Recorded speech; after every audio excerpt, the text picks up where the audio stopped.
It's business as usual in the Pretoria city centre after yesterday's anti-drugs protest that escalated into violence and the torching of foreign-owned shops. National Civic Organisation SANCO has since accused law enforcement authorities of failing the people of Tshwane in the fight against drugs. Despite the looting and torching of shops, SANCO says it supports the actions of taxi operators against the scourge of drugs in the Pretoria CBD. A taxi driver was shot and killed on Tuesday during their anti-drugs protest. The Metro has established a task team to quell violence in the CBD. Well, meanwhile, let's speak now to the South African National Taxi Council, and their public relations officer is Mack Makata in our studios in Tshwane in Pretoria. Mr. Makata, good evening to you. Thank you very much indeed for being with us tonight. Firstly, do you condemn what taxi drivers were doing yesterday, setting shops on fire? To start with, let me start by greeting the viewers at home. To go back to your question, it's not about what the taxi drivers did, because you cannot really isolate it to the taxi drivers. Ours was just a harmless protest, which I think in some way the element of criminality crept in.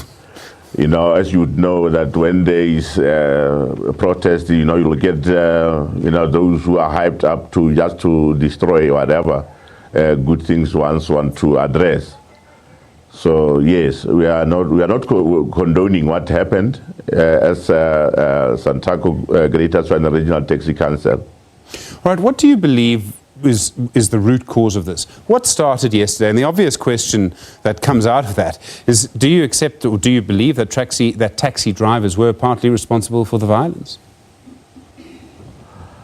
No, ours was not a violence. Ours was a mere protest. And let me take you back what happened on Tuesday. On Tuesday, one of our drivers was gunned down, allegedly by some of these drugs peddlers. And it was just unbecoming because as taxi operators, we are also responsible citizens, and there was an element of criminality that was experienced, and it was not only a one-day thing. It was an ongoing thing where drugs were being sold to drug addicts, and it's just next to the rank. Our customers were mugged, you know, and we could not take it any further. So we decided to intervene. And by so doing, it's when the gang retaliated and shot at the drivers who were there. And that's how we lost one of them. All right. I mean, I understand that taxi drivers will want to have a safe place to work and a place that's safe for their customers. But it's also not up to taxi drivers, to your members, to take the law into their own hands. Have they complained to the police in Tshwane and Pretoria about this? From what we got from the drivers, you know, cases have been opened, several cases at the local police station, and there was no justice to the complaint. And it has been an ongoing, and allegedly some of the men and women in uniform were involved in this. So it was the community at large, the taxi industry, in a way, lost trust of some sort. Okay, what do you believe then needs to be done, and particularly around the Blood Street taxi rank, to make sure that this doesn't happen again? I mean, clearly there are tensions now between your members, taxi drivers, and other people in that area. What do you believe needs to happen to make sure this dynamic doesn't erupt again? We had a meeting yesterday with Lieutenant General Mawela, and the MEC was also there, Jacob Mamabolo.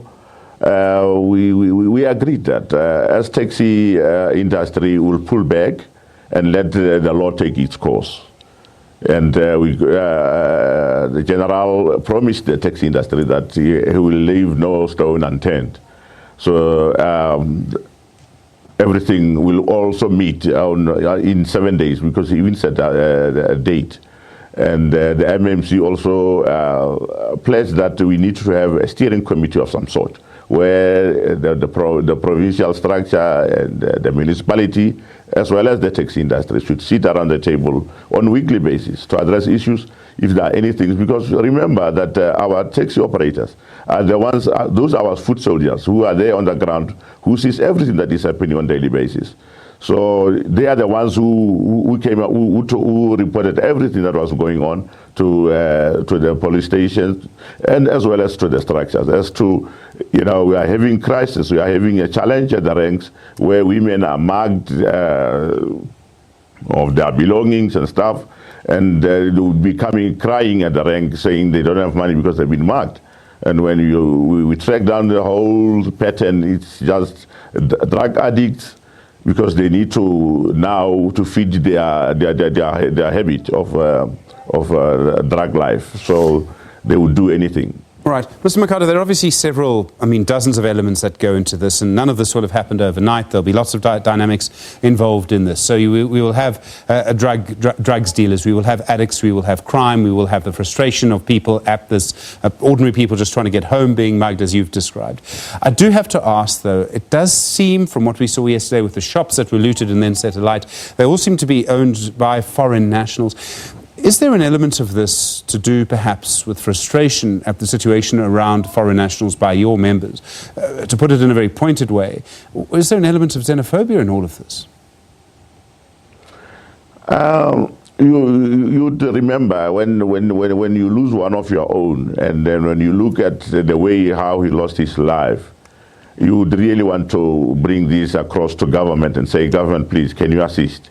Ours was just a harmless protest, which I would agree with you on that one, that some elements of criminality crept in, saw an opportunity and, did what they did. We are totally against that. We are saying, let the law take its course. Should anyone be found doing the looting or whatever, or some sort of crime, that is the work of the police, law enforcement. Okay, so sorry, you don't believe that there's an element of xenophobia, or you do believe it might be a small part of this? Now, if it's us in the taxi industry, we don't believe in xenophobia, because they are also our customers. When they travel, they are our commuters. So there's no way we can say we don't want them. If they go, who do then load? Because in the taxi industry, it's about commuters, bumps on the seat, so to say.